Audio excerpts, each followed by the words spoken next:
नमस्कार, स्वागत है आप सभी का YFM सिक्योरिटी में। आज हम बात करेंगे खासकर सीसीटीवी टेक्नीशियन के साथ जो चीज़ें हो रही हैं या फिर काफ़ी जो नए टेक्नीशियन हैं उनके साथ होता है। मैं भी कभी नया था तो मेरे साथ भी ये चीज़ें हुई थी, तो इसके बारे में बात करना बहुत ज़रूरी है क्योंकि सीसीटीवी टेक्नीशियन के साथ ये एक तरह से धोखा होता है। तो आप जितने भी सीसीटीवी टेक्नीशियन इस वीडियो को देखिए, पूरा देखिए, आपको समझ में आ जाएगा मैं क्या बोल रहा हूँ, क्योंकि डीपली इस पर जाइएगा तो समझ में आएगा कि आपके साथ क्या होता है। और कहीं ना कहीं आप किसी न किसी कस्टमर के साथ काफ़ी ज़्यादा बदनाम होते हैं इस चीज़ को लेकर। अब सवाल यह है कि ऐसी कंपनियों का काम करना चाहिए, और करना चाहिए तो किस लेवल का करना चाहिए, क्योंकि काफ़ी चीज़ों को ध्यान में रखना होगा। एक और चीज़ आप लोगों को पता होगा, मैंने कॉन्टेस्ट शुरू किया है। जितने भी टेक्नीशियन हैं ज्वाइन कर लीजिए जितना जल्दी हो सके।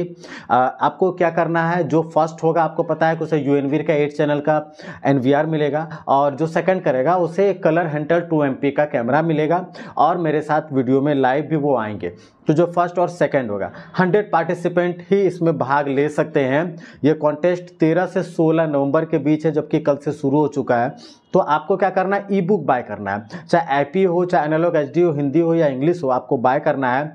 आपको ईमेल करना है मुझे। ईमेल आपको दिख रहा होगा, आपको मुझे मेल करना है। वीडियो के डिस्क्रिप्शन में भी दिखेगा, यहाँ भी दिखेगा। आपको मेल करना है, मेल करके आपको ई बुक बाय करना है। ई बुक का प्राइस है 299। ई बुक आपको बाय करना है। ई बुक आपको मिल जाएगा, और इसके बाद एक कोड मिलेगा। उस कोड के आधार पर 20 तारीख को हम लोग लाइव करेंगे, और लाइव में आपके सामने लॉटरी सिस्टम से हम लोग डिसाइड करेंगे कि कौन विनर होगा। तो जल्दी से मेल कीजिए, चूँकि 100 पार्टिसिपेंट ही इसमें भाग लेंगे। फुल हो जाएगा तो फिर ये नहीं होगा, तो जल्दी से ज्वाइन कीजिए। अभी हाल ही में मैंने TND के बारे में सुना, इसके बारे में पता चला लाइव में आप लोगों ने ही बनाया, लाइव में आप लोगों ने ही बताया। देखिए सिंपल सी चीज़ है, काफ़ी अच्छी कंपनी है, प्रोडक्ट काफ़ी अच्छे दिख भी रहे हैं, बट काफ़ी चीज़ें डीपली एनालिसिस कीजिए। मैं TND के बारे में बात नहीं कर रहा हूँ, और भी कई कंपनियां हैं जो इस तरीके से काम कर रही है। तो इंडिया में कई अलग अलग तरीके से कंपनी काम कर रही है। आपको क्या क्या चीज़ें समझनी चाहिए, किस तरह के कस्टमर के साथ आपको ऐसे प्रोडक्ट बेचना चाहिए, वो समझ लीजिएगा, वरना फंसिएगा। देखिए इंडिया में फॉर्च्यून मार्केटिंग जो है वो आपके सिक्योराई का भी काम कर रही है, वो टेंडी का भी काम कर रही है, टेंडा वगैरह का भी काम कर रही है। काफ़ी 14-15 कंपनियां हैं, सबकी मार्केटिंग जो है वो इंडिया में वो ले रखे हैं। तो मार्केटिंग एजेंसी है। अब यहाँ पर देखिए कि टेक्नीशियन एक्साइटेड है। ऐसा ही कुछ 4-5 साल पहले हुआ था, अब मेरे साथ हुआ था खुद। हिकविजन, हनीवेल जैसी कंपनी भी जो है मार्केटिंग एजेंसी के थ्रू इंडिया में आई थी। इंडिया में ऑलरेडी इस्टेब्लिश थी, बट कई जो इम्पोर्टर होते हैं, मार्केटिंग कंपनियां हैं, वो भी इसका काम अलग से करती है। कस्टमर को पता नहीं चलता है कि वो हिकविजन का ओरिजिनल प्रोडक्ट है या जो इम्पोर्ट किया हुआ है। तो ये सारी चीज़ें हैं, तो उस चीज़ को थोड़ा समझ लीजिएगा तो काफ़ी चीज़ें क्लियर हो जाएगी।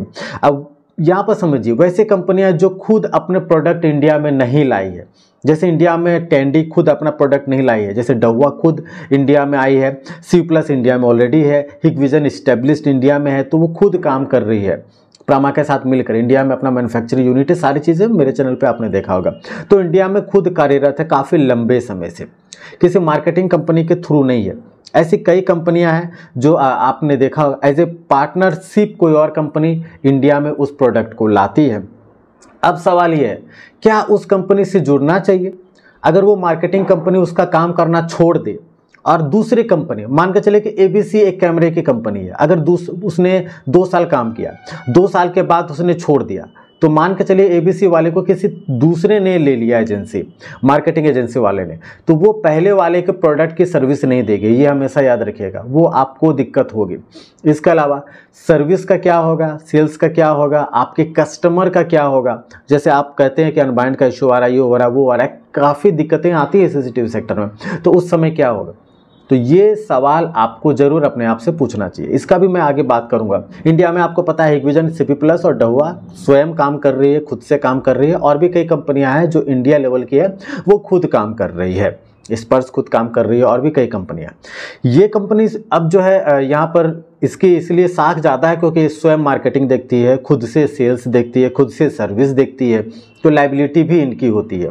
ना कि कोई इंपोर्ट कर रहा है इसको, कि आज इंपोर्ट कर रहा है, कल कोई और इंपोर्ट करने लगे, या आज किसी ने उसकी मार्केटिंग पार्टनरशिप उनसे किया, कल कोई और कर ले, तो फिर ये चीज़ें ना हो। अब ऐसे कई ब्रांड हैं जो मार्केटिंग कंपनी के द्वारा भी इंडिया में चलाए जा रहे हैं, जैसे बॉस हो गया, हनीवेल हो गया, टेंडी हो गया, ऐसे कई ब्रांड हैं। कुछ 3-4 साल पहले मेरे साथ भी हुआ था हिगविजन का। अब हुआ क्या कि हिगविजन ऑलरेडी प्रमा हिगविजन इंडिया में काम कर ही रही थी। अब प्रमा हिगविजन इंडिया लिमिटेड लिखा हुआ रहता है, पहले चाइना का ही नाम आता था। अब यहाँ पर क्या है ना कि अब एक चीज़ अलग से चीज़ हो गई कि जब वो आई तो कोई लोकल डीलरशिप जो है, कोई लोकल डिस्ट्रीब्यूटर है, उसने काफ़ी हैवी लेवल पे डिस्ट्रीब्यूशनशिप लिया।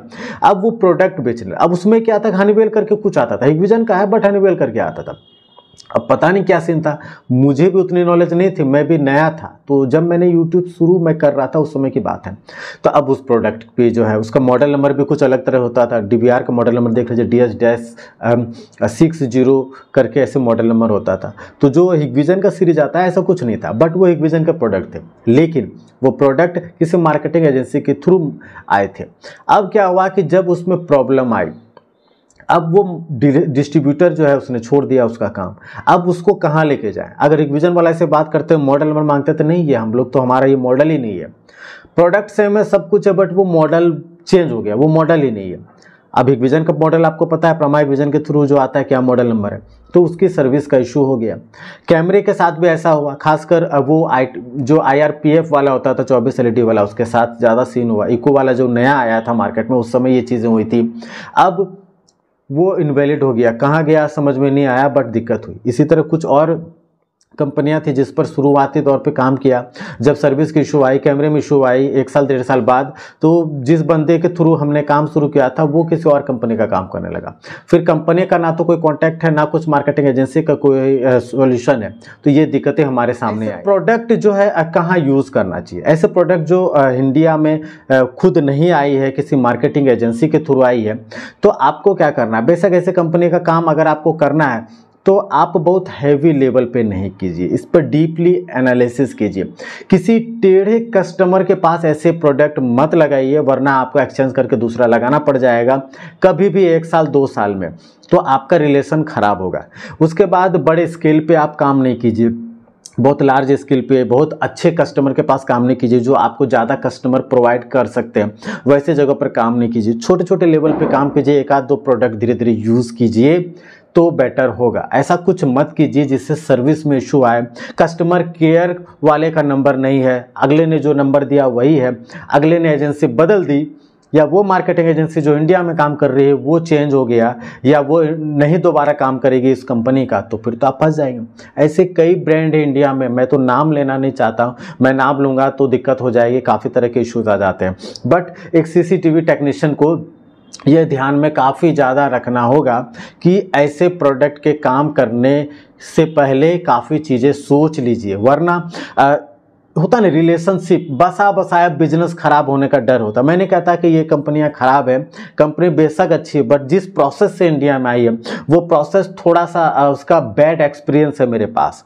तो पता नहीं आपके पास कैसा एक्सपीरियंस है, मुझे ज़रूर कमेंट कीजिएगा कि आपके पास क्या ऐसा एक्सपीरियंस है, बुरा एक्सपीरियंस, क्या ऐसा आपके साथ हुआ है। अगर हुआ है तो कॉमेंट जरूर कर दीजिए, क्योंकि आपके एक्सपीरियंस के आधार पर भी हम लोग काफ़ी चीज़ें निर्णय लेते हैं, डिसीजन लेते हैं। और हाँ, कॉन्टेस्ट में जरूर पार्टिसिपेट कीजिए। काफ़ी मैं अपने लेवल ये चीजें कर रहा हूं, मैं चाहता हूं कि आप लोग कोऑपरेट करें, कोऑपरेट कीजिएगा। निश्चित तौर पे फ्यूचर में कुछ और ऐसे बेहतरीन चीजें होंगी जिससे आपको काफी फायदा होगा। उम्मीद करता हूं ये वीडियो आपको काफी पसंद आया होगा। चैनल को सब्सक्राइब करने के लिए, वीडियो को अंत तक देखने के लिए आप सभी का बहुत बहुत धन्यवाद।